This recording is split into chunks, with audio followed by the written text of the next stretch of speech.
Bien, buenas tardes, apreciables estudiantes. Vamos a dar inicio a nuestra sesión, la semana número 8. Ustedes recuerdan, pues efectivamente, hace un tiempecito estuvimos platicando de las circunstancias de la prueba. Hoy vamos a tener a bien platicar directamente de los medios de prueba, o sea, cómo es que específicamente se clasifican los mismos. Así es, pues, de que vamos a entrar a conocer cada uno de ellos y en breve pues vamos a cargar. Ahorita vamos a habilitar para grabar esta sesión. Debo decir que, pues bueno, por ahí alguien me mandó un correo acerca de que no se pudo evaluar. Vean, lamentablemente yo no puedo ni tengo acceso a poderles decir qué tienen que hacer. Es importante que ustedes se aboquen a la universidad directamente y ahí realicen la consulta sobre esta temática, porque realmente no crean de que atrás del examen estoy yo ahí verificando en la computadora, no es así. Realmente esto ya es una cuestión que está cargada electrónicamente y que pues como tal pues se envía a través de el mismo la información y listo, ¿no? Entonces no estamos nosotros como catedráticos realmente especificados pues para esta temática. Entonces, ya saben, ahí se abocan con la universidad para esto. Bueno, vamos a ponerles aquí ya para cargar nuestra presentación. Estamos grabando en este momento, así que nuevamente sean bienvenidas, bienvenidos a esta semana número 8 en la que estaremos platicando acerca de cómo se categoriza para cargar nuestra presentación. Estamos grabando en este momento, así que nuevamente sean bienvenidas, bienvenidos a esta semana número 8 en la que estaremos platicando acerca de cómo se categorizan los medios de prueba. Para hacer una pequeña reseña de la anterior sesión, vimos pues, estuve platicando de qué era la prueba, las distintas formas en las que se valoran los medios de prueba. Si usted recuerda, también estuvimos platicando acerca de cuándo se ofrecía la prueba, cómo se da el procedimiento probatorio dentro del juicio procesal laboral. Toda esta temática nosotros ya la comprendimos desde la anterior sesión. A continuación, pues ya vamos a ver exactamente qué medios de prueba hay. Entonces tengan a la mano, por favor, ahí su ley, su código de trabajo. También nos puede servir en un momento determinado el código procesal civil y mercantil, así que ya lo saben. Ahorita vamos a cito ahí para que tengan a la mano también su código procesal civil y mercantil, porque también será la otra normativa que nosotros vamos a utilizar. Entonces, lastimosamente a veces se demora en cargar un poquito, pero vamos a ver qué pasa.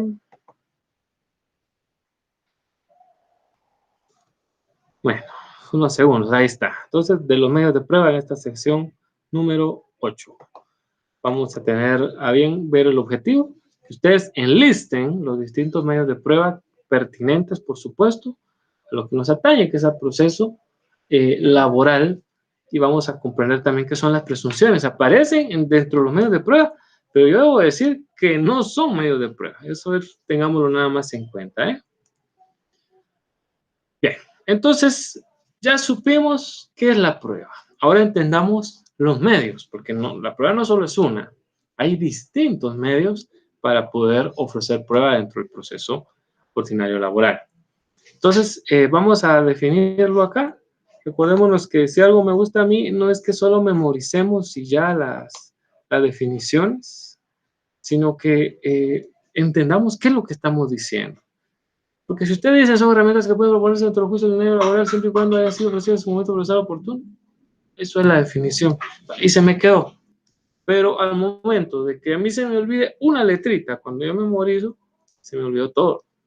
Entonces es mejor que yo analice dicha definición y así pues efectivamente voy a poder, si no la defino de una forma, la puedo definir de otra, porque recordemos que estudiamos para la vida. Ahorita ustedes dirán, esto va a ser para el segundo parcial, pero créanme que esto les va a servir para el privado, para la vida diaria. O sea, ya una vez nos metimos a estudiar derecho, pues para todo siempre. Entonces decimos que son herramientas, ¿verdad? Son, otros podrán decir son mecanismos, está bien, mecanismos o herramientas que pueden proponerse dentro del juicio ordinario laboral. Yo las propongo, ya dijimos en la anterior sesión, que puedo proponer prueba que esté en poder de la otra parte, ¿sí? Y también hablamos directamente de cuando la prueba está también ofrecida en alguna oficina que definitivamente sea del Estado, ¿no? Como el Ministerio de Trabajo. Entonces, todo eso lo recordamos. Siempre y cuando, aquí esto también nos recuerda la sesión pasada, haya sido ofrecida en su momento procesal oportuno. Recordémonos que el proceso laboral no es que yo vaya a estar ofreciendo prueba en todo momento, ¿sí? No es que, yo puedo ofrecer prueba en la primera audiencia. No me dio chance, en la segunda ofrezco. Y si hay una tercera, ahí ofrezco. No. Eso recordémonos que hay un tiempo y si yo no la ofrezco dentro de ese tiempo, simple y sencillamente mi prueba se convierte en impertinente, en algo extemporáneo, y la prueba extemporánea no es aceptada dentro del proceso ordinario laboral. De hecho, dentro de ningún proceso, hay que decirlo. Entonces, eso es lo que tenemos que entender. Hablemos del primer medio de prueba. Ya lo habíamos conversado al principio, si usted se recuerda, cuando empezamos a platicar de la confesión ficta. Ya habíamos empezado a hablar de la confesión judicial. Entonces, ¿están más o menos familiarizados con ello? Y aquí tenemos una definición que dice que es la declaración que sobre lo sabido, ¿sí?, sobre lo que sabe la persona, lo que ha entendido, lo que conoce, o bien lo que hizo él mismo, por eso dice hecho por él mismo, o sea, lo que él hizo, hace a alguien voluntariamente, o puede ser de forma voluntaria, o preguntado por otro, es decir, cuando se lo solicita la otra parte, en juicio, ¿verdad? Y ante un juez competente. Entonces, vemos nosotros que esta confesión judicial es aquella que yo pedí en la demanda al principio, la confesión judicial que deberá prestar fulano de tal. Hay quienes ponen solo él, ni por otro ni por apoderado, pero ya sabemos que si hay un mandato judicial con representación y en este se otorgaron calidades para poder otorgar confesión judicial, no hay ningún problema. Y el juez va a decir, no, aunque no tendría sentido que yo como parte actora solicite que solo el demandado, no, si también puede prestar la confesión el mandatario judicial, pues que la haga, ¿verdad? Entonces no hay ningún problema. Entonces, es algo que debemos de tomar en consideración. Entonces, esto es la confesión. Ya dijimos que se entrega, como yo lo coloco cuando ofrezco los siguientes medios de prueba. Pongo en el memorial, confesión judicial, que deberá realizar así era el sindicato, imagínense, que deberá realizar el demandado, ya sea por él mismo o por apoderado. Eso podemos poner. Entonces, yo realizo un cuestionario que se conoce con el nombre de posiciones. Si ustedes recuerdan, se los mencioné alguna vez. Eso ya no le decimos cuestionario, ¿verdad? En materia ya legal se le conoce como nombre de posiciones. Cada pregunta son posiciones. Luego nos habla de que estas posiciones efectivamente pues el juez las va a evaluar, ¿no? ¿Cuándo tiene lugar esta confesión judicial? Ahí decíamos, en la primera declaración a juicio, ahí la va a prestar el demandante, ¿sí? De una vez, por eso ustedes recuerdan lo que decía el 338, el 346 del Código de Trabajo, que de una vez nos manda al momento específico en el cual se va a prestar la confesión judicial. Al contestar la demanda, en el caso del demandado, ahí se convierte en la segunda audiencia. Vean cómo cambian las cosas. El demandado tiene lugar en la primera declaración, cuando el demandante la pidió. Entonces, el demandado la va a prestar aquí. La pidió el demandante, pero es el demandado el que la va a prestar. Al contestar la demanda, el demandado la pide, pero que la va a absolver es el demandante, y esto va a ser en la segunda audiencia. Yo espero que esto no los confunda. Para que no quede duda, vuelvo a repetir. En la primera declaración, en la primera declaración pusimos aquí, pero no es primera declaración, que no es penal esto. En la primera audiencia, a juicio, ¿sí? Es ahí donde va a prestar la confesión el demandado, porque ¿quién se la pidió? El demandante. Y cuando se contesta la demanda, la pide el demandado, ¿sí? Ahí es, obviamente, contesta la demanda el demandado, y en este caso, la confesión se va a realizar en segunda audiencia. Aquí vamos a ver los detalles en el artículo 133 y 137 del Código Procesal Civil y Mercantil, que si lo tienen a la mano, por favor, que ahorita lo voy a traer. Disculpen un momento. Ahí estamos. Entonces, vámonos a ver los artículos 133 y 137 del Código Procesal. Aquí nos dice cómo se va a prestar. Y eso es lo bonito e interesante, ¿eh? Vamos al 133 entonces. Vea lo que dice. Código Procesal Civil y Mercantil. Posiciones. Las posiciones versarán sobre los hechos personales del absolvente. ¿Quién es el absolvente? Quien va a responder, ¿sí? Ahora se le denomina absolvente. O sobre el conocimiento de un hecho expresadas con claridad y precisión y en sentido afirmativo. Yo siempre coloco en el cuestionario de forma afirmativa. ¿Cómo así? Les voy a dar un ejemplo. Indique el absolvente si efectivamente jamás le pagó las vacaciones al señor fulano de tal. O sea, pero usó el término jamás, sí, pero estoy afirmando que él no le pagó. ¿Me explico? Esa es la forma en la que se hace una pregunta. Voy a formular otra. Indique el señor fulano de tal si efectivamente el actor fue una persona puntual. Por darle un ejemplo. Ahí está. Efectivamente, él fue una persona puntual. Ahí se lo estoy afirmando.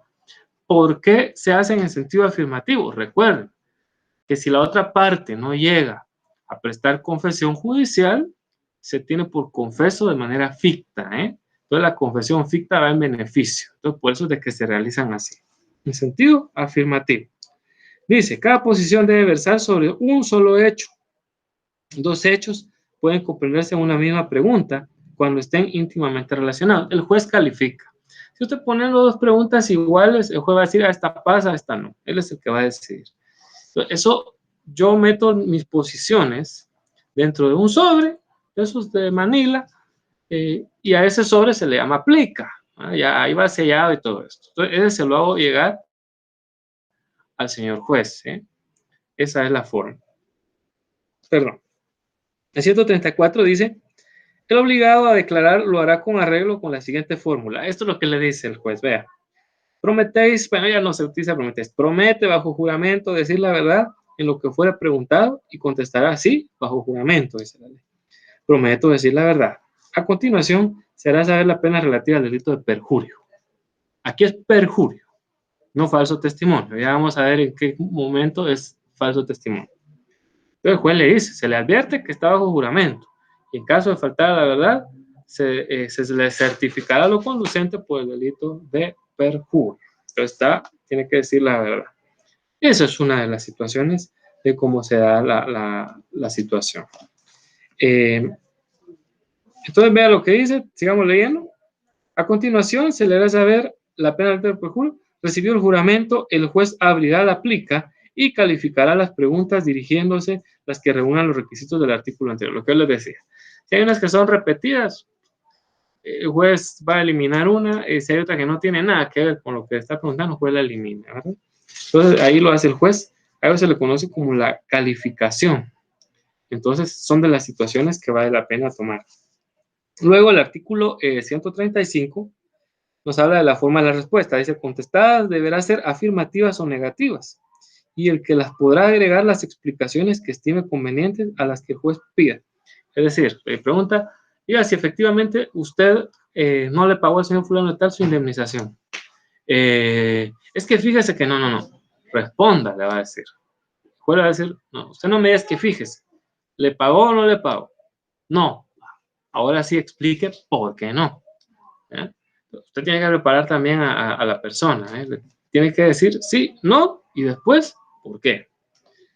Eso es en el 135, la forma de las preguntas. El 136 nos habla de preguntas adicionales. Vea lo que dice. La parte que promovió la prueba puede presentar otras preguntas que el juez calificará antes de dirigirlas al absolvente en la misma diligencia. Entonces usted puede decirle, honorable jugador, yo tengo aquí nuevas posiciones que quiero poner a conocimiento suyo para que usted le pueda realizar al absolvente luego de practicar la diligencia. Con base en el artículo 336 del Código Procesal Civil, las quiero poner a la vista suya para que usted las califique. Entonces, ahí no va a decir la otra parte, es que él esa prueba no la ofreció, no. Él ofreció confesión judicial, o sea, el medio de prueba está ofrecido oportunamente. Que hayan surgido preguntas adicionales, eso no significa que él esté ofreciendo otro medio de prueba.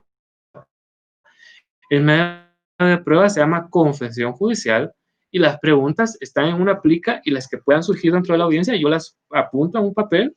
Por eso digo, pues uno tiene que estar como abogado muy atento al juicio por eso. Y yo se las doy al juez y él las va a calificar otra vez. Al sueltar las posiciones, dice el 136, en el segundo párrafo, el absolvente tiene derecho a su vez de dirigir otras preguntas al articulante, a cuyo fin puede exigir con 24 horas de anticipación, cuando menos a la fecha. Es decir, ahora también puede decirle, mire lo que dice el absolvente, puede decir, bueno, voy a preguntar, bueno, ahora yo le pregunto al articulante, a quien hace las preguntas, explique por qué motivo no le pagué su indemnización. Entonces le da un lapso de 24 horas para responder. ¿Qué le parece? Esto llama la atención, ¿no? Puede exigir con 24 horas de anticipación, cuando menos a la fecha señalada, para la diligencia, de que éste no se haya presente. Y la diligencia no se llevará a cabo si no se compareciera el articulante, y así lo pide el absolvente. El tribunal puede libremente pedir a las partes las explicaciones conducentes a aclaraciones de los hechos y circunstancias que con motivo se dé la declaración. Entonces, damas y caballeros, pues básicamente también el absolvente puede pero yo, para no dirigir este tipo de preguntas, mejor lo que hago es que en la contestación de la demanda, si estoy del parte del demandado, que es el absolvente, él es el primero que responde, recuérdense. Entonces, mejor lo que hago es pedir confesión judicial también a sus preguntas, en lugar de estar, porque si imagínense, si yo le doy hasta 24 horas, lo que hago es alargar el proceso. Entonces tengan cuidado. ¿Se puede hacer? Sí, pero alargo el proceso. Entonces va a decir, bueno, mire, no hay audiencia, no tenemos espacio para las 24 horas, sino hasta dentro de 24 días. Y solo para que absuelva unas preguntas, no, mejor nos vamos por confesión judicial y que él la responda, ¿no? Entonces, dice el 137, para cerrar este capítulo, dice documentación de las declaraciones de las partes, se levantarán actas en las cuales se harán constar los de, bueno, ya no es tanto que se den actas, ahora pues se graban audios y ahí consta, Eso es por cuestiones ya de que el tiempo pues avanza y la tecnología también. Ahora hablamos de otra prueba testimonial, la declaración, otra prueba, u otro medio de prueba, como lo es la declaración de testigos o prueba testimonial. Así también se le conoce. ¿Y qué es la declaración de testigos? Pues esto es el interrogatorio de personas que han presenciado hechos o bien han visto alguna causa o bien oyeron algún relato. Ese es el testigo. Usualmente el testigo es alguien presencial, ¿no? Alguien que ha visto las cosas.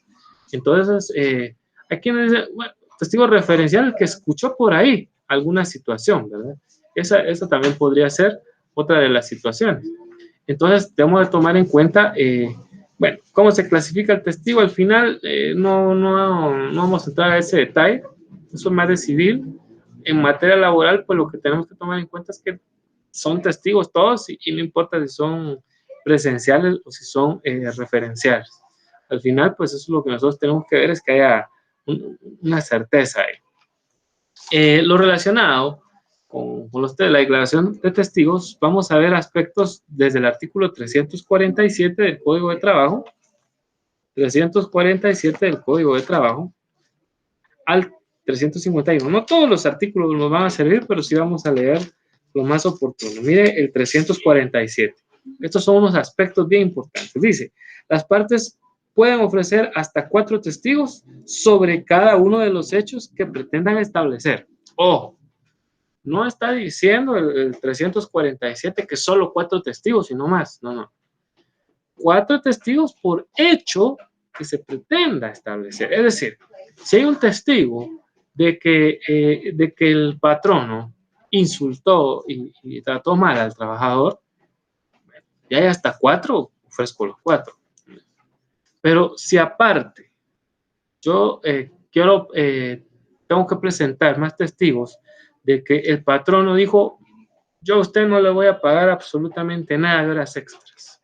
Es otro hecho, usted se da cuenta, entonces ahí también yo puedo ofrecer 4 testigos. Por cada hecho son 4 testigos. Eso es lo que nos dice el artículo 347.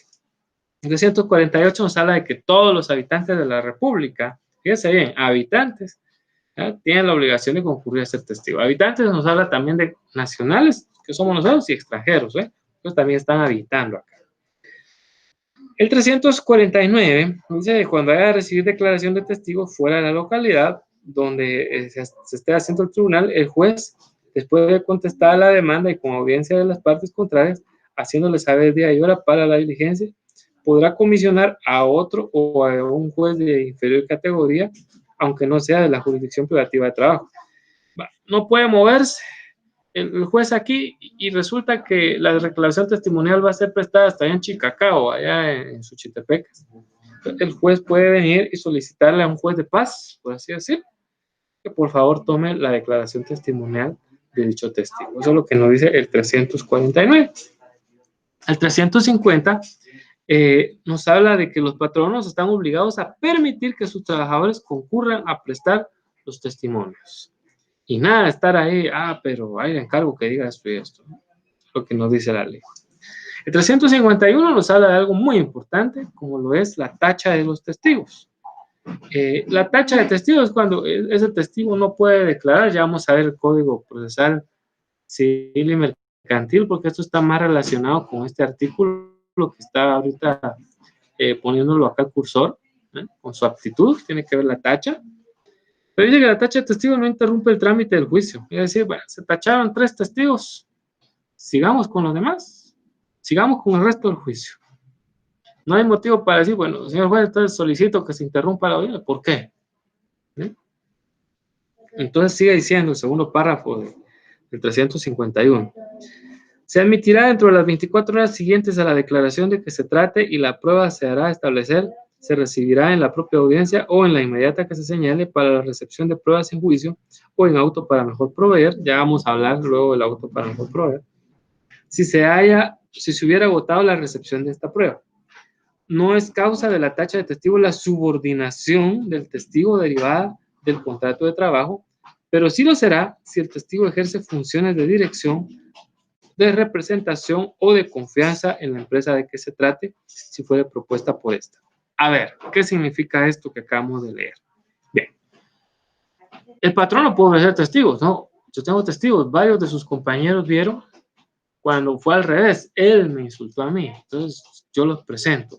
La subordinación no es tacha, dice. Ojo, ahora bien, si yo soy el patrón, pero yo tengo ahí al jefe inmediato, el jefe inmediato, él sí no puede ser testigo. Ahí sí no. Y es ahí donde volvemos a leer, donde dice, no es causa la tacha de la subordinación del testigo derivada del contrato de trabajo. Es decir, de los mismos trabajadores como tal. Pero sí lo será si el testigo ejerce funciones de dirección, de representación o de confianza. Los trabajadores no son específicamente gente de mucha confianza del patrono, por así decirlo. pero sus representantes, sus directores, sus coordinadores, quien ustedes quieran, ellos sí.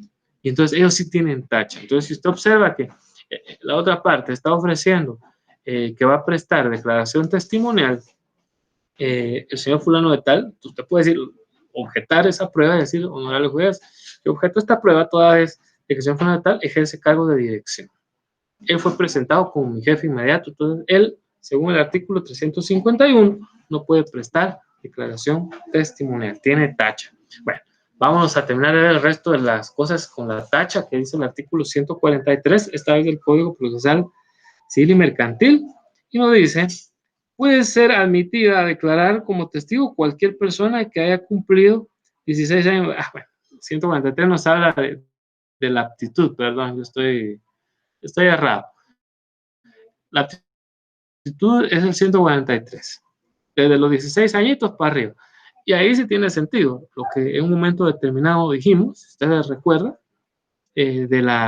también de la capacidad relativa. Entonces, hay jovencitas y jovencitos trabajando y puede servir de testigo. Hoy sí la tacha en 144, vean lo que dice.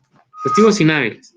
No podrán ser presentados como testigos los parientes consanguíneos o afines de las personas ni el cónyuge, aunque esté separado legalmente. Bueno, es raro que en un lugar de trabajo estén trabajando las personas, sobre todo los que son casados, ¿no? Pero vea lo que dice aquí. Ni el cónyuge que estén separados. ¿Vale? Resulta de que un fulano trabajaba para esa empresa. Él se separó de la señora. La señora se mete a trabajar ahí. ¿Eh? Entonces, ella ahora quiere dar testimonio en contra de él, porque como está molesta, voy a poner un caso hipotético. Entonces, tiene tacha, porque la ley dice que no puede, ella no puede hacerlo, no puede declarar, ¿eh? Ni aunque estén separados legalmente, dice. Separados legalmente. Y me decía, bueno, y esto implica para los divorciados, también tiene que ver, porque nos habla de una separación legal, no solo es la separación propiamente dicha, sino también el legislador quiso decir el divorcio. Entonces, esto luego nos sigue diciendo a los parientes, esto es importante que nos recordemos nosotros quiénes son los parientes, en qué grado, consanguinidad. Yo no puedo ofrecer que un primo mío que también trabaja en la empresa declare porque él es mi pariente en 4º grado de consanguinidad.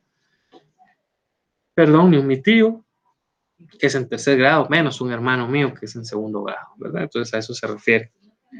Luego nos dice el artículo 145, ahora, ¿cómo se da el interrogatorio? Veámoslo, esto es interesante.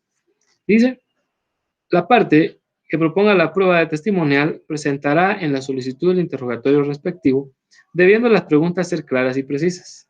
De una vez, ahí yo ofrezco y ahí van las preguntas que voy a formular. El interrogatorio deberá formularlo la parte de modo que cada pregunta no se refiera sino a un hecho simple. Cada testigo pueda completar su respuesta. No es permitido dirigirles o consignar preguntas de apreciación ni opiniones suyas.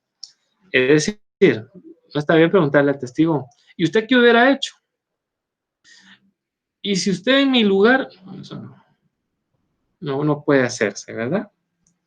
Aquí se puede, preguntas afirmativas sabemos que las podemos hacer. Lo que no podemos hacer son preguntas relacionadas, claramente dice así, de apreciación y de opinión. ¿A usted le parece que eso era justo?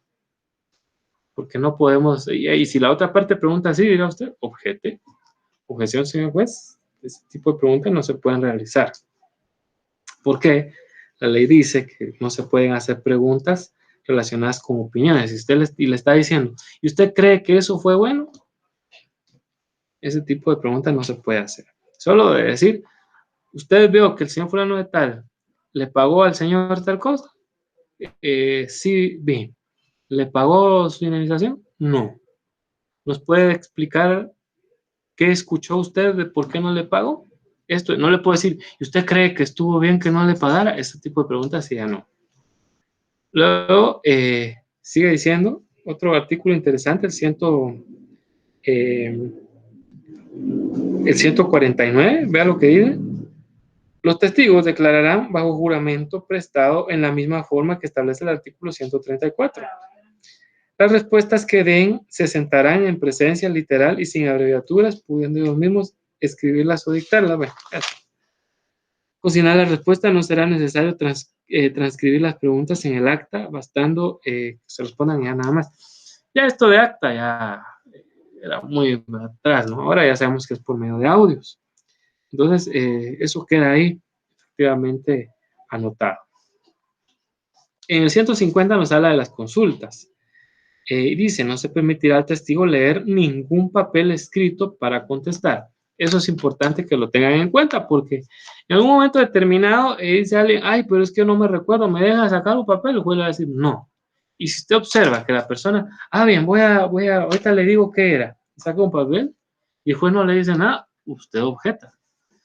Y el juez, con base en el artículo 150, por favor, hágale saber al testigo que él no puede estar utilizando papelitos, como decimos vulgarmente, chivos, ¿verdad? Puede estar usando chivos para esto. No, usted no va a decir chivos, no lo va a decir. Usted diga, él no puede estar utilizando ningún medio para refrescar la memoria, ni nada que se le parezca. La ley dice en el 150 que ese tipo de cosas no se puede hacer.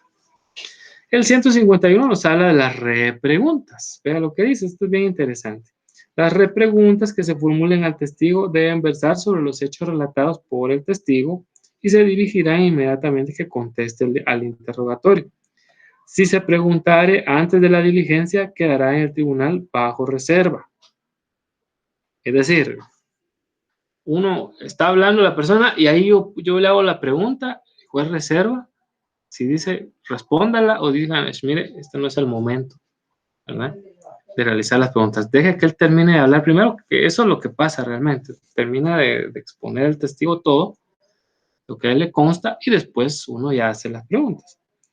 El juez calificará la procedencia de las repreguntas. Es decir, ahora si yo estoy, que está la persona declarando, yo, mire, ¿y qué hizo en tal y tal y tal cosa? Y el juez me lo permite y el otro no lo objeta. Bueno, sigamos, aunque al final yo vuelva a repreguntar, porque eso es la repregunta, ¿no? La que se hace de alguna manera interrumpiendo al testigo, que yo realmente le diré que eso un juez no lo permite. Realmente los jueces, cuando uno empieza a querer así, él le dice, mire, abogado, absténgase. Él va a terminar ahorita de hablar y usted le va a preguntar. Usualmente así los jueces de una vez le llaman la atención para que haya orden, no se vuelva como caso cerrado eso. Luego, otra de las situaciones importantes son básicamente el tema de que cómo se da lo de la tacha. En el 161, veamos lo de la fuerza probatoria, dice, los jueces tribunales apreciarán, según la regla de la sana crítica, dice ahí, la fuerza probatoria de las declaraciones de los testigos. Ya sabemos que aquí no es sana crítica. Como les decía, si les quedaba duda de que si se usaba sana crítica, ahí lo pueden leer ustedes. Y no es sana crítica razonada, es sana crítica. Pero en materia laboral no se valora la declaración testimonial por sana crítica. Se hace en conciencia. Luego dice el 162, por eso les dije que quería leerles esto. 162 dice, tachas. Las partes podrán alegar y probar acerca de la idoneidad de los testigos dentro del mismo término de la prueba.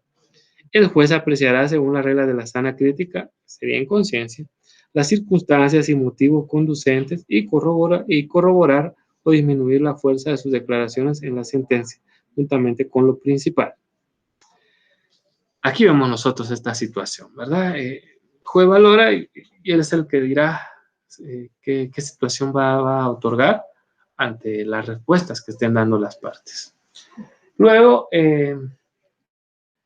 pasamos a hablar de la prueba documental. Algo interesante de la prueba documental, pues obviamente son todos los documentos, como usted se lo imagina. Aquí tenemos una breve definición que dice que está conformada por todas las representaciones y percepciones que el ser humano tiene de los hechos. Un documento no necesariamente es un papel, ya vamos a ver también un medio, es más, un video, algo así, un WhatsApp, si usted quiere, lo que sea, puede ser prueba documental.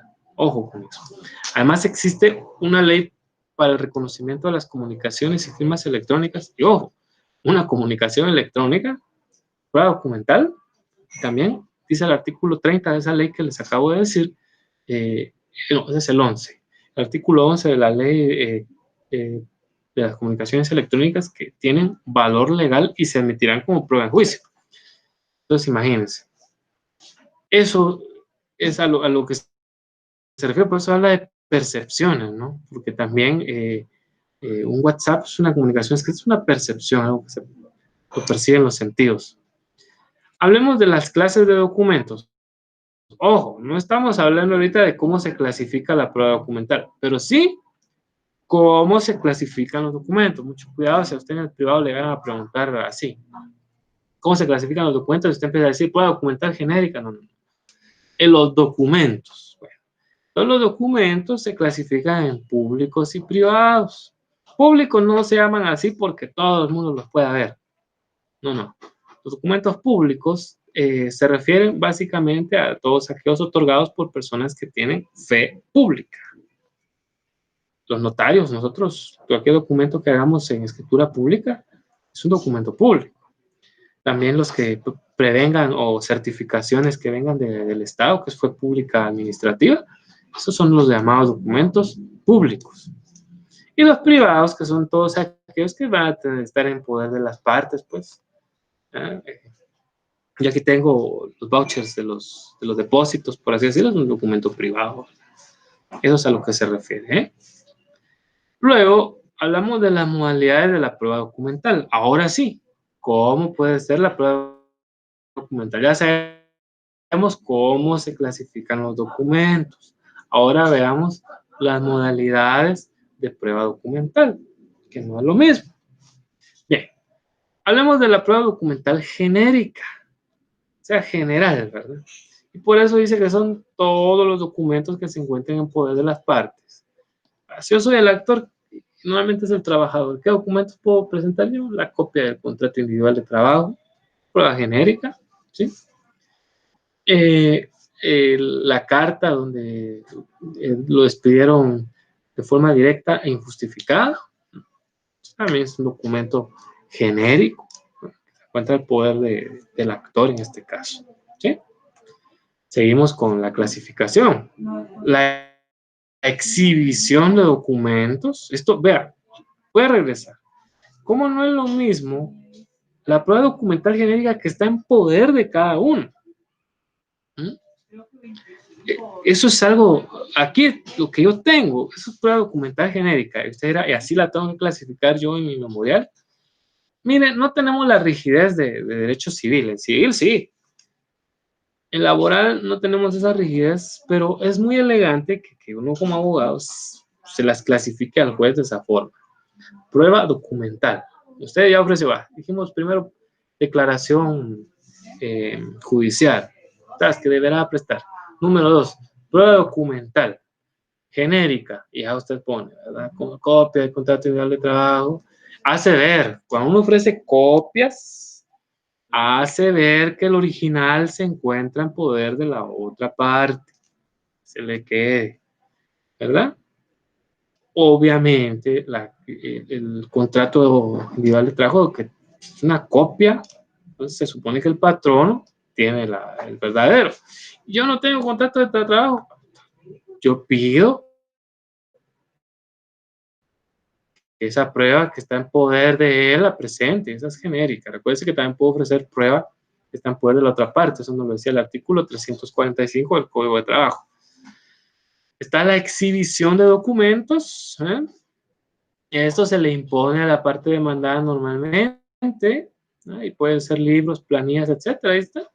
Yo solicito que en exhibición de documentos que el patrono ponga a la vista del juez cuando entré y salí de vacaciones en los últimos 5 años, porque estoy alegando de que mi patrocinado jamás se fue de vacaciones. Como solo puedo reclamar 5 días, pues eso es que hablé de 5 años, ¿no? Entonces, aquí mire, que exhiba el patrono, ¿eh? En los libros, cuando se fue de vacaciones mi patrocinado. Libros, ¿verdad? Pues habla de libros, o planillas, todo eso, que lo tenga y lo traiga a la vista. Prueban poder de la otra parte, y a eso se le conoce como exhibición de documentos. porque eso no está en poder de cualquiera. Luego está el reconocimiento de documentos. Bueno, este busca, como dice acá, obligar a la otra persona a comparecer y reconocer el contenido o la firma que calza en el documento. Esto es bien interesante porque imagínense que el demandado está mostrando una hoja donde está diciendo que el otro señor le firmó un finiquito. ¿Sí? Él dice que no le pagué, yo le pagué en efectivo. Ahí le di su liquidación y él aquí me firmó el finiquito. Entonces yo, ahora como en la parte demandada, le ofrezco al juez ese medio de prueba, donde le digo que él reconozca su firma. Ahí está, que calce en el documento. Entonces, eso es un reconocimiento de documentos. ¿Qué le parece? Está la prueba de informe. Esta, tal y como dice aquí, el propósito es que dentro del proceso, efectivamente, van a haber datos concretos relacionados con datos y hechos que están documentados, que normalmente van a ser archivos o registros contables. Es decir, imagínense, hablemos ahora de una prueba de informe. El patrón es el que normalmente rinde pruebas de informe. Una prueba de informe del contador. El señor fulano de tal pedía anticipos de sueldo siempre. Ya no se le liquidó porque cuando se le tenía que dar de liquidación, ya todo eso estaba pagado desde hace rato. Ahí no lo ofrezco yo como prueba documental genérica, sino como una prueba de informe donde el contador de la compañía va a adjuntar este documento que se le pagaron a esa persona. Miren lo interesante de la prueba de informe. Lo referente a esta, vamos a encontrarlo desde, más bien de las pruebas documentales, vamos a encontrar a partir del artículo 177 de nuestro Código Procesal Civil y Mercantil. Y dice, presentación de documentos. Los documentos que se adjunten a los escritos y aquellos cuya agregación se solicite a título de prueba podrán presentarse en su forma original, en copia fotográfica, fotostática o fotocopia mediante cualquier otro específico similar. Los documentos expedidos por notario podrán presentarse con copia simple legalizada, a menos que la ley exija expresamente el testimonio. Ya van a ver ustedes derecho notarial. O sea, autenticada ya sabemos que es con auténtica, valga la redundancia, cuando yo doy fe de que esa copia fue reproducida en mi presencia, coloco su timbre fiscal de 5 quetzales y su notarial de 10 y listo. A menos que la ley diga que tengo que llevar testimonio. Hay casos en los que, bueno, en laboral tal vez no vamos a ver mucho de que se exija un testimonio. Testimonios cuando ya fue por escritura pública, ¿verdad? Y sean, dice aquí, las copias fotográficas y similares que reproduzcan los documentos y sean claramente legibles se tendrán por fidedignas, salvo prueba en contrario. Si el juez o el adversario lo solicitan, deberán ser exhibidos los documentos en original. Dice, los documentos en los que una parte presente como prueba siempre probará en su contra. Este me encanta. El documento que una parte presente como prueba siempre probará en su contra. ¿Quiénes dirán? ¿Cómo así? La prueba que estoy aportando va a servir en mi contra. Si en un momento determinado, a partir de esa prueba, imagínense, el patrono dice, es que yo a él ya le di vacaciones, él se fue de vacaciones, y presento justamente exhibo documentos, y ahí en ellos se da cuenta el juez que durante los últimos 5 años, 2 anteriores, el actor no se fue de vacaciones, probó en mi contra. Eso es lo que dice la ley. A eso también se le conoce como principio de comunidad de la prueba. Es decir, lo que se ofrezca como prueba no solo me va a beneficiar a mí, sino también puede en algún momento determinado ir en mi contra. Eso es a lo que quiere decir la ley. No va a pensar de que todo lo que yo estoy ofreciendo de prueba siempre va a probar contra mí. No. Debemos de entenderlo así.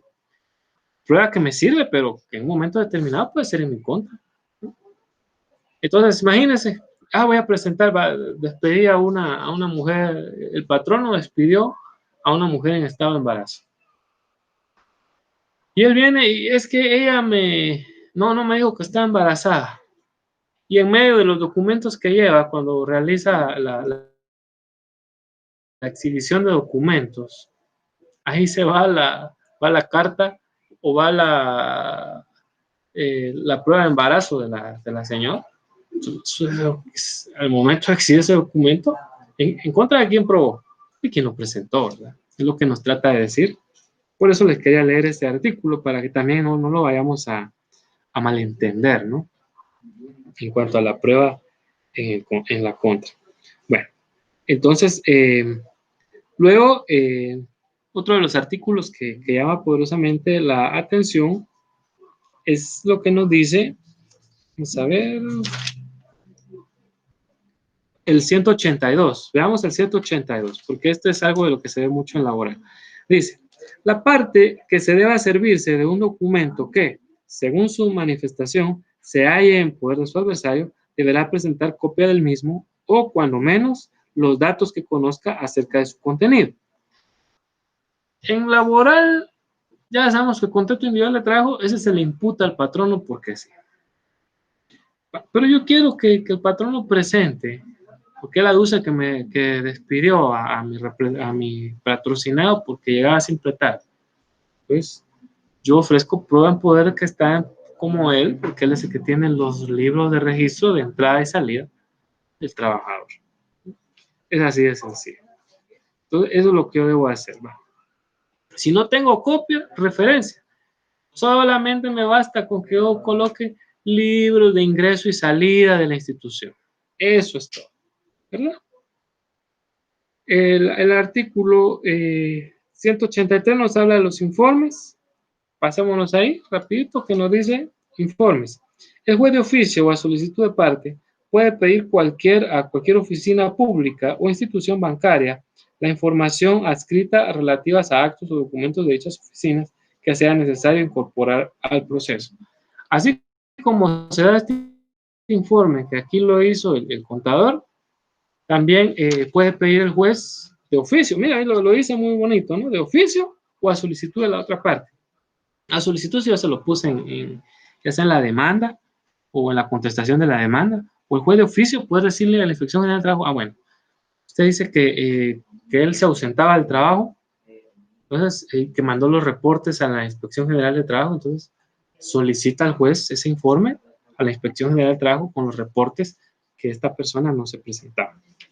¿Qué le parece? Eso es lo que nos refiere el artículo que hemos leído. Luego, nos habla el 184, lo que dijimos del reconocimiento de los documentos. Ahí nos dice las partes que deseen aportar un documento privado al proceso podrán. Dice privado al proceso podrá, si lo creyere conveniente, o en los casos en que la ley establezca pedir reconocimiento por el autor o por sus sucesores. Esto es más de laboral, ¿no? Pero por eso nosotros, perdón, esto es más de civil. Por eso nosotros aquí lo ponemos en laboral más que todo con el tema de que cuando alguien quiere reconocer el contenido o que se verifique si su firma calza en un documento. Si el documento fuera escrito, dice el segundo párrafo, por apoderado o representante legal, se podrá citar indistintamente al representante o representado, sigue siendo civil. El reconocimiento del documento también puede hacerse por medio de apoderado con facultad especial, sigue siendo civil. Si una parte no sabe o no puede firmar, hizo que otra persona firmara por ella, los dos harán el reconocimiento. En todo caso, bastará el reconocimiento que haga el obligado. Aquí sí, ya nos habla más de laboral. Fíjense que el trabajador no sabía leer y escribir y firmó a su ruego uno de sus mejores amigos del trabajo. El documento privado puede ser reconocido por los herederos, eso ya es decir. Entonces, ahí sí, mire, entonces básicamente el reconocimiento sirve para eso, para verificar que se haya colocado efectivamente o calzado una firma. Perdón. Bueno, hablamos ahora de otro medio de prueba. Del que vamos a platicar ahorita, del dictamen de expertos, en laboral casi nunca, debo decirlo. El dictamen de expertos es más para, en penal le dicen de perito, ¿no? Es prueba pericial. En civil y mercantil se le llama dictamen de expertos, igual que en laboral, pero realmente tiene poca situación que se tenga que reconocer, ¿verdad?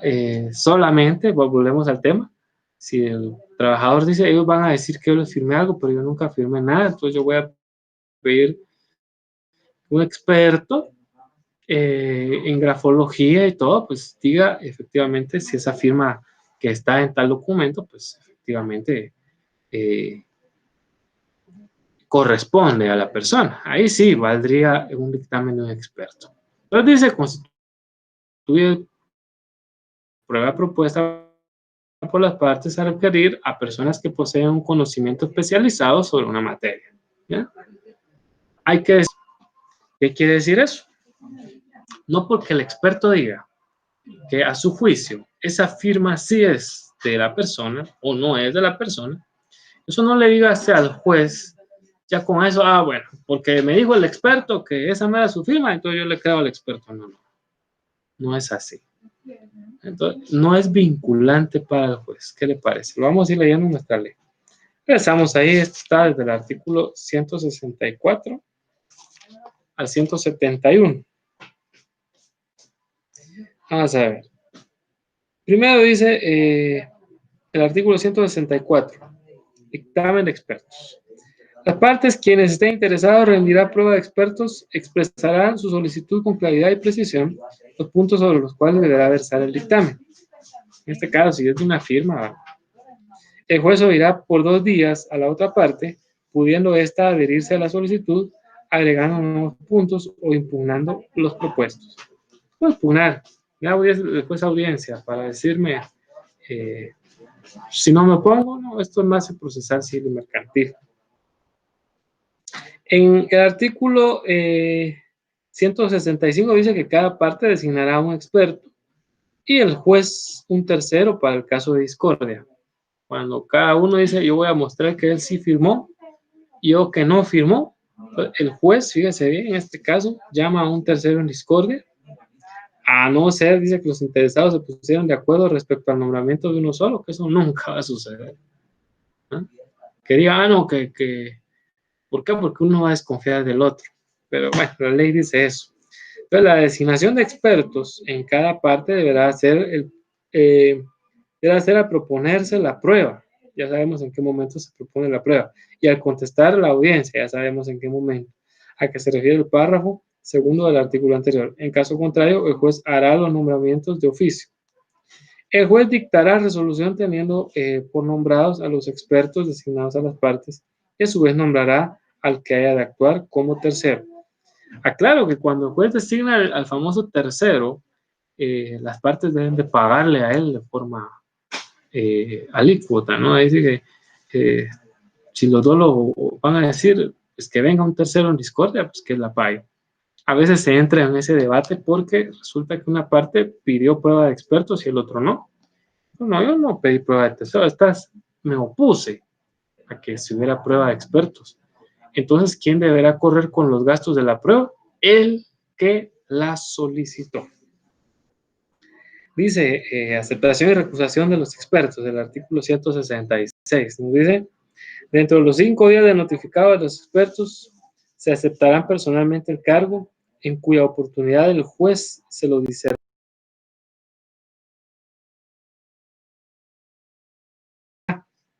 Si no comparecieren o no aceptaren dentro del mencionado término, la parte interesada deberá proponer por una sola vez un nuevo experto dentro del término que le fije el juez bajo apercibimiento de hacer la designación de oficio. ¿Qué significa eso? Vea eso, dentro de 5 días de notificado de que va a dar prueba de expertos. Vea si no se lleva de una vez. El experto tiene que ir a discernir el cargo, es decir, se presenta al juzgado y dice, yo vengo a discernir, el juez le pone, normalmente el juez mismo le da día y hora para que él vaya a discernir el cargo. Así se le llama, discernir el cargo. Es decir, que está de acuerdo en ser experto y que pues cuando el juez le vuelva a llamar. Solo eso, así de breve es. Los expertos, dice el siguiente párrafo, podrán ser recusados por las partes dentro de 48 horas de notificado el nombramiento por los mismos, por los motivos de recusación de los jueces. Lo mismo que tienen los jueces. No es que el señor es amigo de fulano, es que él es enemigo mío, qué sé yo, los mismos que tienen los jueces. Lo cierto del caso de esta situación de expertos que es tan inusual en laboral, por eso le estoy hablando más de lo que es en civil, porque en civil ocurre más de esta forma. Hay que decir que ahí van a ver ustedes también, o sea, a mí me dan esas 48 horas, ¿no? Para que me dicen que fueron tales expertos y adjuntan el currículum. Si yo observo que esa persona no reúne tan bien calidades, pues yo se lo voy a hacer ver al juez en su momento, ¿no? Porque también hay una calidad para hacer. Entonces, los demás artículos, uno de los más importantes, yo diría que es el honorario de los expertos, que es el 171, que dice. Los honorarios de cada uno de los expertos serán pagados por la parte que lo nombró, en cuyo nombre lo hubiera designado el de oficio al tribunal, y los del tercero por ambas partes en igual proporción. Quiero decir, el tercero en discordia, que es cada parte con su experto, el tercero en discordia lo tienen que pagar entre los dos. Pero volvemos al tema. El que se opuso puede decir, señor juez, tome en cuenta que yo me opuse a esta prueba de dictamen de experto porque era muy onerosa. Me opuse y ahora si el señor fulano de tal, yo al final tuve que pagar mi experto porque de plano no me opuse y en tal virtud le hago saber a usted que no puedo pagarle porque él fue el que propuso y como dice el artículo primero, los honorarios de cada experto serán pagados por las partes que lo nombró. Entonces, la prueba, el que la designa, el que la pida, ¿verdad? Entonces yo también me puedo adherir a eso. Y ahí los jueces tomarán en cuenta esa situación. Bueno, ya les digo, al final es de la pelea que se da, ¿no? Entonces, lo que debemos de tomar en cuenta es esto, que el dictamen que surja no es vinculante para el juez. Recordémonos, no porque el juez le digan a los expertos que sí o que no, el juez lo va a tomar por dicho o hecho. Pasémonos ahora a hablar acerca del dictamen de expertos. No hablaré mucho más porque, repito, casi no se da en laboral. Nunca se da un dictamen de experto. No. Tiene mucho que ver con el tipo de valoración de prueba, ¿verdad? Que se da en laboral. Aquí, pues, eventualmente no se tiene que realizar mayor situación como para determinar cuestiones científicas que es poco común. Ahora hablamos de este. Esta es una prueba bien interesante. El reconocimiento judicial. Ya estamos terminando los medios de prueba. No crean que son 10,000. Son solo 9,000. No, ya estamos terminando. El reconocimiento judicial, mis apreciables estudiantes, justamente es un medio de prueba directa. ¿Por qué decimos que es un medio de prueba directa? Porque aquí le estoy diciendo al juez que él se apersone, que vaya directamente a un lugar, ¿sí? Para que él verifique mediante un examen de percepción. Él va a ir, él se va a constituir hasta el lugar para verificar todas las condiciones.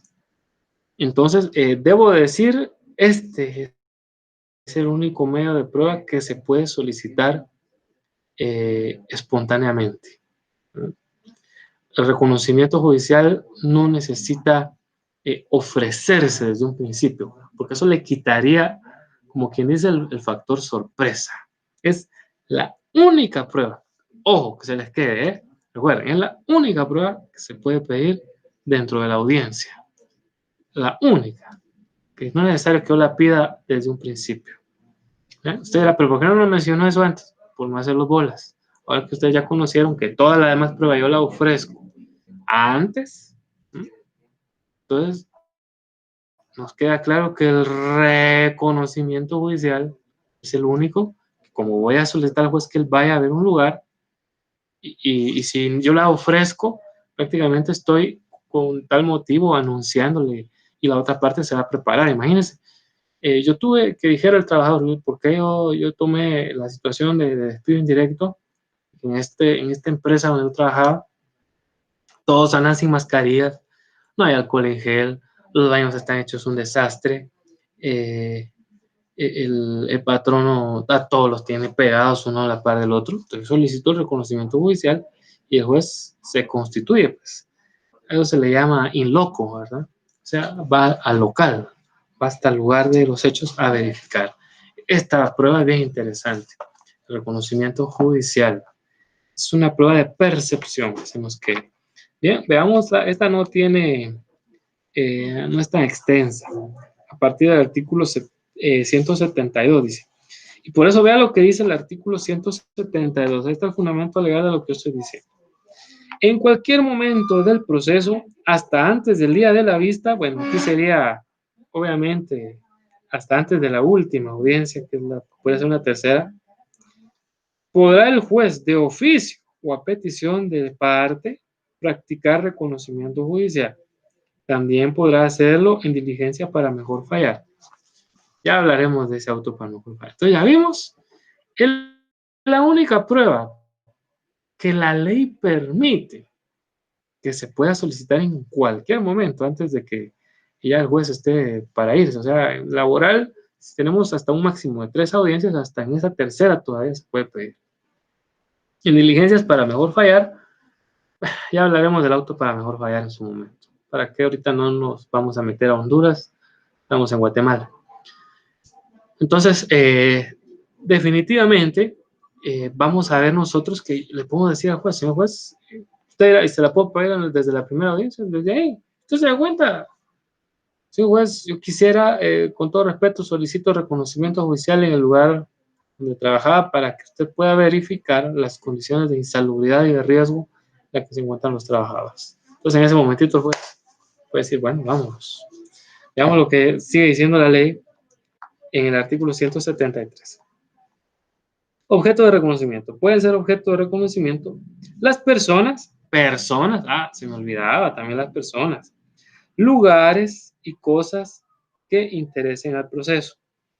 No solo en los lugares, también las personas, ¿verdad? Como hemos visto, y cosas que tengan que ver con el proceso. Que haga el reconocimiento judicial de mis demás excompañeros trabajadores, va a decir el demandante, ¿eh? Para que vea las condiciones en las que ellos se encuentran. ¿Eh? Vea lo que dice el artículo 174. Las partes, dice, asistentes a la diligencia, las partes y sus abogados podrán concurrir a la diligencia de reconocimiento y hacer de palabra al juez las observaciones que estimen oportunas. Ahí mismo se le puede decir al juez, mire, señor juez, ahí puede verificar usted cómo están todos pegados, ¿verdad? El juez y las partes podrán hacerse acompañar por peritos de su confianza, los que en el acto de reconocimiento podrán exponer sus puntos de vista verbalmente, si fuera requerido por el juez. Los honorarios de los peritos de las partes serán abonados por ellas particularmente. Los del perito que acompañe al juez serán satisfechos por la parte que solicitó la prueba. Ojo, Si la prueba fuere dispuesta por el juez, serán satisfechos por la mitad por ambas partes, sin perjuicio de lo que esté dispuesto en el artículo 171. Esto es lo único que hay que tomar en cuenta. Si pide un reconocimiento judicial, implica que normalmente puede tener plata. Ahora bien, recordemos que aquí el juez valora en conciencia, no en sana crítica. Si el juez ve que el trabajador es de escasos recursos, y uno como juez, como abogado, se lo hace saber que es de escasos recursos y que lo único que pretende es que vaya a ver cómo se encontraba el lugar donde él trabajaba, pues no va a necesitar de la ayuda de un perito. El perito es eventual, que se nos quede. Si eso es lo que va a ir a ver el juez, no es nada del otro mundo. O sea, lo que va a chequear es que ahí no hay medidas de higiene, como decimos. Miren, si es un restaurante que todos ahí sin gorritos, algunos van al baño y no se asean, todo eso, lo que va a ir a ver el juez. Dice luego el artículo 175, porque ustedes se preguntarán, bueno, ¿qué pasa si el patrón no se opone? No, es que ahorita no hay nadie ahí, nadie puede abrirlo, que no sé qué. Veamos qué sucede si algo así llegara a ocurrir. 175, resistencia de las partes. Si para la realización del reconocimiento judicial fuere menester la colaboración material de una de las partes, y ésta se negare a suministrar al juez, apercibirá para que le preste. Es decir, para que le diga, señor, abra. Recuerda, bajo apercibimiento de que si usted no lo hace, voy a dar por asegurado todo lo que él me está diciendo. Si a pesar de ello continúa la resistencia, el juez dispensará la práctica de la diligencia, pueden interpretar la negativa de colaborar en la prueba como una confirmación, ahí está lo que les decía, de la exactitud de las afirmaciones de la parte contraria al respecto. ¿Qué le parece? Entonces, justamente, ¿no? Que se niega a unos jueces que fíjese que ahorita ya no podemos porque se cerró el lugar de trabajo, porque tenían todos COVID y me cerraron, que no sé qué. Pues ahora quiero ver. No, señor juez, no tengo llave, no la cargo. Perdón, entonces el juez apercibe y hace saber de que si no lo hace de esa forma, pues él dará por... No lo va a obligar, porque digamos que no lo va a obligar.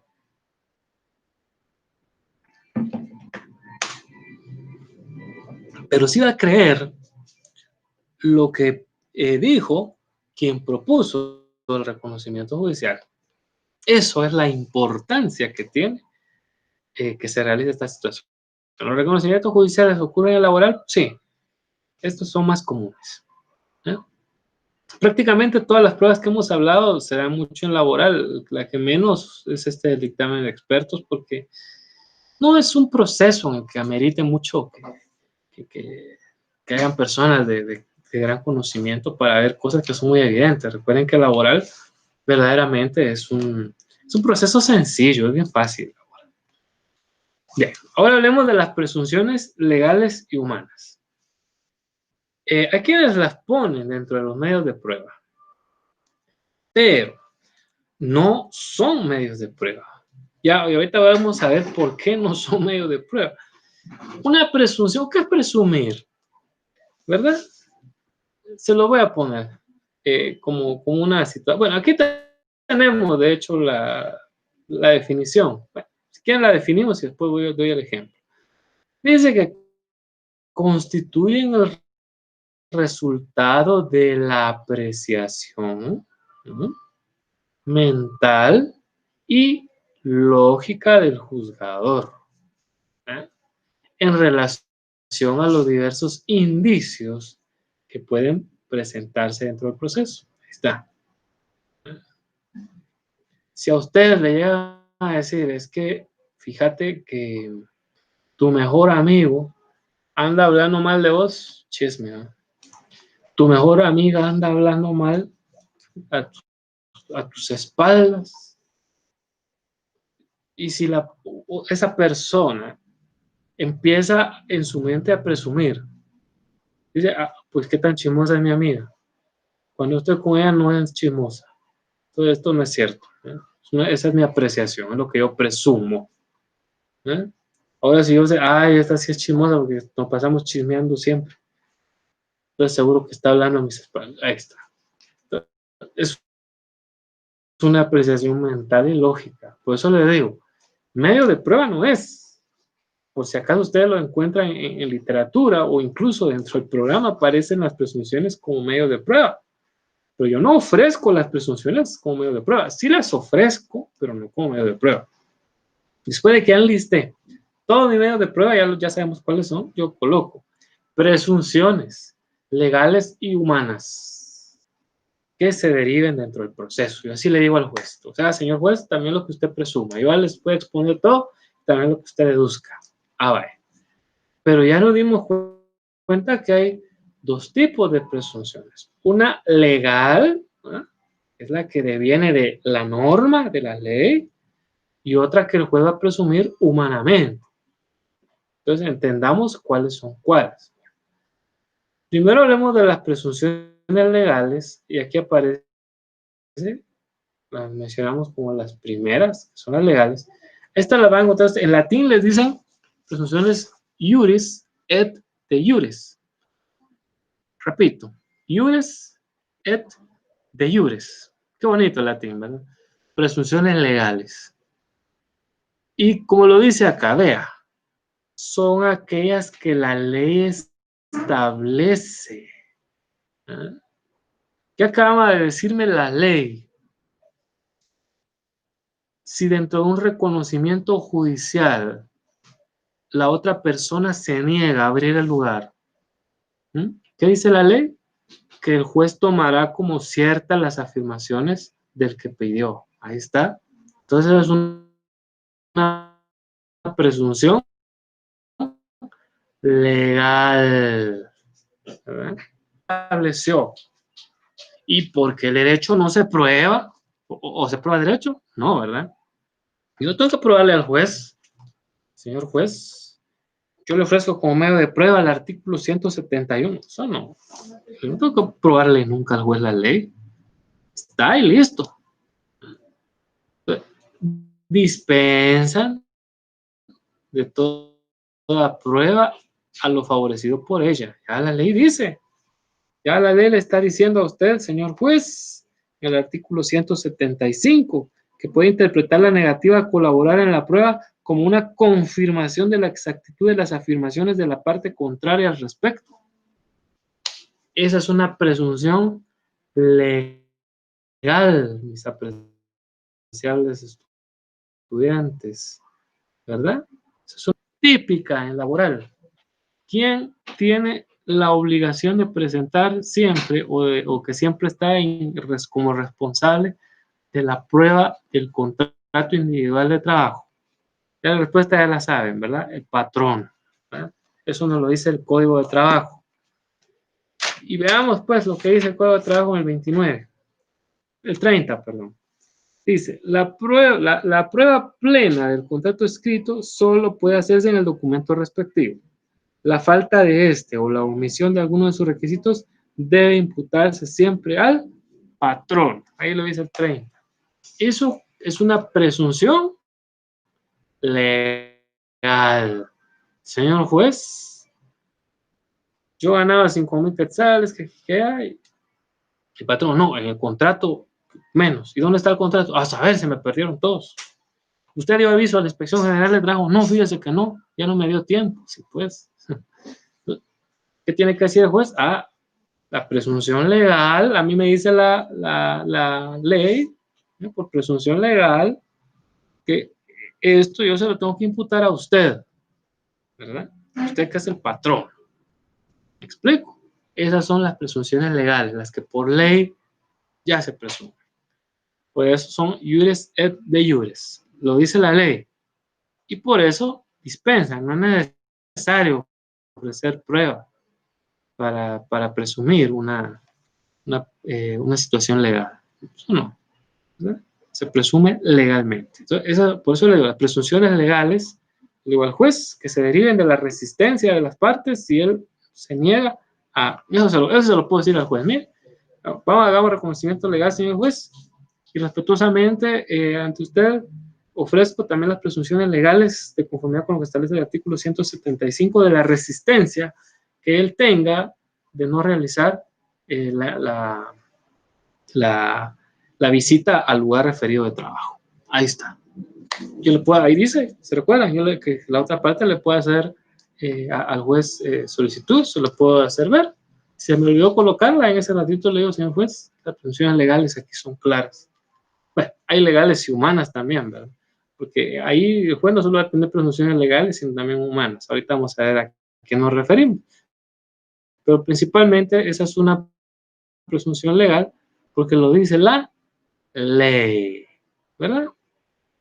Bueno, ahora hablamos de las presunciones humanas, también conocidas como juris tantum. Estas son juris tantum. Por si acaso ustedes ahí lo escuchan, ya se recordarán que las presunciones humanas así también se conocen como juris tantum. Bien, ¿y qué son? Bueno, dice acá que constituyen afirmaciones o conjeturas legales, ¿eh? Que eso sí, pueden ser desvirtuadas con prueba en contrario. ¿Por qué? Dado y yo voy a demostrar que mi patrocinado despidió a alguien de manera directa y justificada, ¿sí? Entonces yo voy a ofrecer las presunciones humanas, ¿sí? Porque voy a demostrar que se le llamaron la atención 3 veces porque llegó ebrio, él ahí firmó. Voy a demostrar un video donde él llegó cayéndose 2 veces. Voy voy a ofrecer la prueba testimonial de los trabajadores, compañeros suyos, que lo vieron ebrio muchas veces, sentían la estocada, como decimos de aquí al buen Chapín. Entonces, eso, por eso yo lo que él dice, que yo lo despedí de forma injustificada, yo se lo voy a desvirtuar con prueba en contrario, ¿verdad? Cuando yo voy a aportar prueba para destruir lo que el otro dice, entonces yo solicito mis presunciones humanas. Y una vez le digo al juez, presunciones humanas, es mejor de una vez, porque a veces si yo solo pongo presunciones legales y humanas, las que de derecho se viven muchas veces, bueno, en civil pasa más. Le dicen, no al lugar porque no especificó en qué sentido. Y la verdad es que también tiene razón los jueces. Es mejor que le diga, presunciones humanas derivadas de la demostración que se hará del despido directo justificado con toda la prueba que se está aportando al proceso. Ahí está. Ya le estoy diciendo al juez de dónde voy a sacar las presunciones humanas, ¿no? De prueba para desvirtuar lo que el otro está diciendo. Entonces vea que en una yo me relaciono con la prueba, que son las presunciones humanas, y si ya se dieron cuenta, contrario censo en las legales, pues yo no tengo que hablar nada de prueba porque el derecho no se prueba. Entonces, esto se lo realizo al juez. Lo que pasa es que muchos ponen las presunciones con los medios de prueba porque después de que yo enlisté los medios de prueba, normalmente ahí coloco presunciones humanas. Ahí es lo técnico de colocarlas, ¿no? Es lo técnico que después de enumerar. ¿Por qué? Porque a partir de todos los medios de prueba surgen estas presunciones, justamente. Las legales, siendo deber al juez de que si él no presenta contrato individual de trabajo, se tome por cierto lo que dice mi patrocinado, ¿verdad? Mi cliente. La presunción legal. La presunción humana, en la cual verá el juez que cuando el señor fulano de tal no presente eh, eh, ay Dios, las planillas de pago del X y que sí nos descontaba X, ¿no? Eso ahora nos lo tiene que esto es otra cosa que pasa a veces en el proceso laboral, se me tiene que reintegrar porque yo nunca pagué X. Entonces, y hay una presunción, esa va a ser humana. ¿Por qué? Porque el otro tiene que llevar la prueba, ¿verdad? Esa sí es humana, eso no es porque la ley lo diga. Entonces, por eso esa va a ser una presunción humana, ¿no? Que el efecto va a ser que cuando él nos lleve las planillas del IX, se tomará la conjetura y mi afirmación como algo legal, ¿verdad? Ese es un claro ejemplo de presunciones legales y humanas. Bien, vamos a la ronda de preguntas y luego hacemos nuestra síntesis de la clase de hoy. Dice, en la declaración que sobre lo sabido o hecho por él mismo, hace alguien voluntariamente preguntado por otro en juicio y ante el juez competente. ¿Qué será? 2. ¿Cómo se clasifican los documentos doctrinalmente? ¿Cómo se clasifican los documentos? Ojo con esa pregunta. 3. Constituye la propuesta de las partes de requerir a personas que poseen conocimiento especializado sobre una materia. 4. Medio de prueba directa por el cual las cosas, rastros, etcétera, son sometidos a examen de percepción por el juzgador. Y las 5, ¿cuáles son aquellas presunciones que la ley establece y que dispensan de toda prueba a lo favorecido por ella? Bien, muchas gracias por su atención. La clase no ha terminado aún, vamos en este momento a hacer la síntesis, que como ya es costumbre, la realizamos para que no tengamos muchas dudas, podamos salir de inconvenientes ahí que alguno de ustedes se esté preguntando ahorita mismo. Tal vez hay preguntas y pues como no podemos interactuar lamentablemente, pues podemos ver. Bueno, primero dijimos que los medios de prueba son herramientas que por supuesto, si han sido ofrecidas en su momento procesal oportuno, van a servir dentro del juicio ordinario laboral. Entre ellas estuvimos hablando de la confesión judicial y dijimos que la confesión judicial es una declaración que sobre lo sabido o hecho por el mismo que va a declarar se realiza dentro de un proceso. Entonces, eso es la declaración judicial.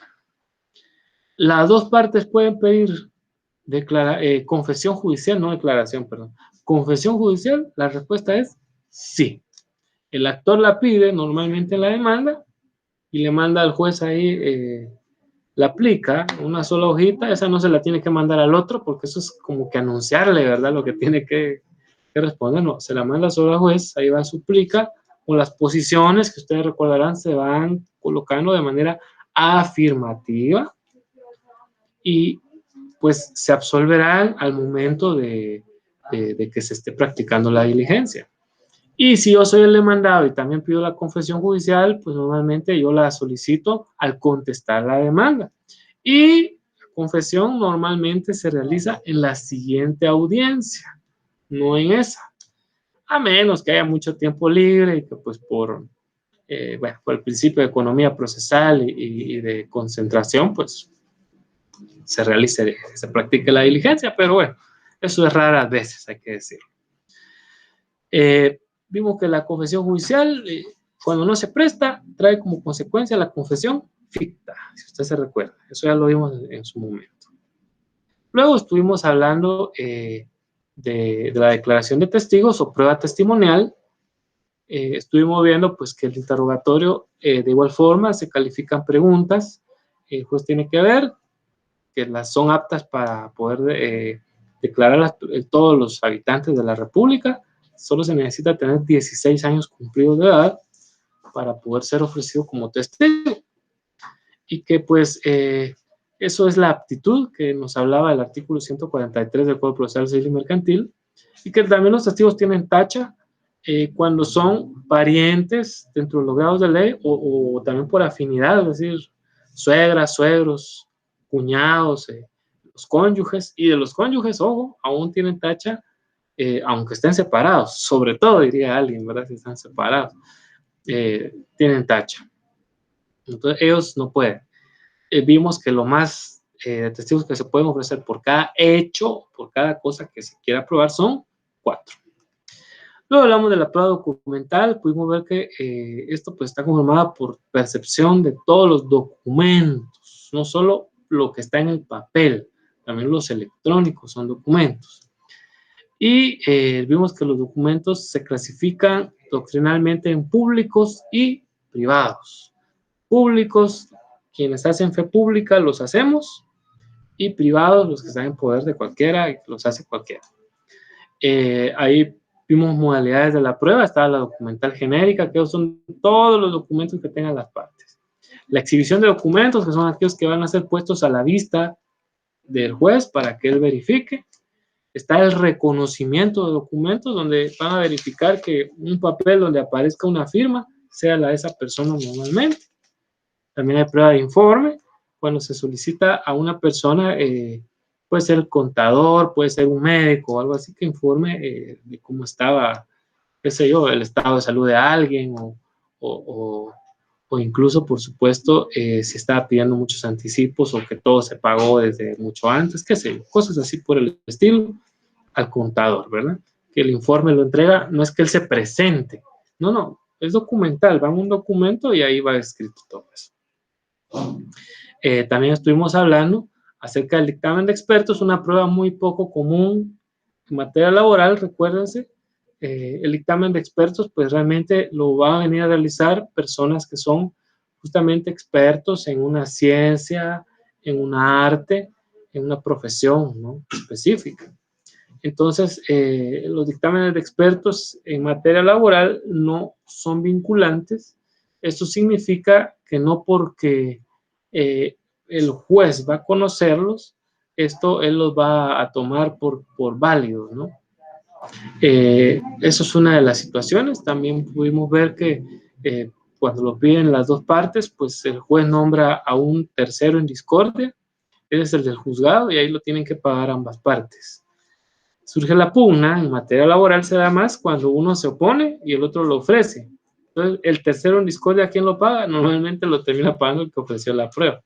Sobre todo si el otro que se opuso era el trabajador, por cuestiones económicas, entonces aquí estamos valorando en conciencia y el juez lo que hace es decir, mejor, entonces si usted ofreció la prueba, usted páguelo. Así de sencillo. Luego hablamos del reconocimiento judicial. Se pueden reconocer personas, cosas y lugares. Y vimos que entre las cosas muy, muy importantes que se da en el reconocimiento judicial, que aquí es ni más ni menos, es como la inspección ocular que hace el juez en materia civil. El juez se apersona, es decir, llega hasta el lugar de los hechos o hasta donde se encuentren esas personas o los objetos, ¿sí? Aunque de objetos en laboral no mucho, ¿verdad? Porque objetos es más cuando son cosas civiles, justamente. Pero bueno, se da esta situación, como les decía, ¿verdad? Y el juez se apersona y él los valora mediante su vista, prácticamente lo que él está viendo.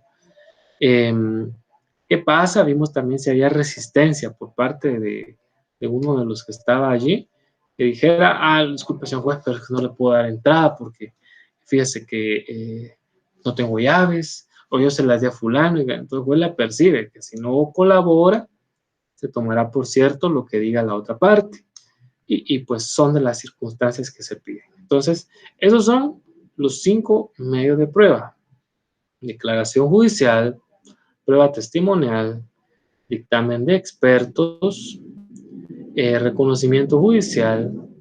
¿Cuál se me está olvidando? Bueno, creo que la documental, ¿verdad? Entonces, esos son los 5 medios de prueba que tiene, que se ven dentro del proceso ordinario laboral. Perdón, luego hablamos de las presunciones. Las presunciones ya dijimos que no son medios de prueba, no son el resultado de una apreciación mental, sobre todo lógica, que el juez logró determinar de lo que él vio durante el proceso. Vimos que las presunciones se clasifican en 2 tipos: las iures et de iures o legales, que estas pues son aquellas que ya están establecidas en la ley de cómo se tiene que presumir algo si no alguien no participa, y tal y como se lo dije un ratito, en el reconocimiento judicial, ahí está el mejor ejemplo de una presunción legal. Si usted no abre, se toma por válido lo que él dijo, es una presunción legal, y eso no necesita prueba, porque ya la ley lo dice. Y las presunciones humanas, llamadas iuris tantum, estas, por otro lado, son conjeturas y afirmaciones que al final vienen a ser, por supuesto, legales, pero que pueden ser desvirtuadas por la parte a través de la prueba. Entonces, yo voy a decir que lo que dice el señor fulano de tal es falso porque estoy aportando esta prueba. Y esto es una presunción humana, ¿verdad? Es así como se clasifican las presunciones. Bien, apreciables estudiantes, estamos ya terminando con nuestra sesión. Ahorita detenemos la grabación. Yo les agradezco mucho su atención. Primeramente Dios, nos estaremos saludando la otra semana. Por favor, cuídense mucho. Eh, esta pandemia pues está pegando. Yo ahorita pues me enteré del fallecimiento de otra persona que yo conocía. Entonces parece que todos andamos muy relajados, pero con mucho cuidado, ¿sí? Ahí están sus preguntas de estudio, denle el espacio. Las presentaciones, pues saben que están directamente en el resumen de unos 13, 14 minutos que están ahí en su tablón virtual, así que pues por favor es ahí donde ustedes se abocan. Cuídense un montón.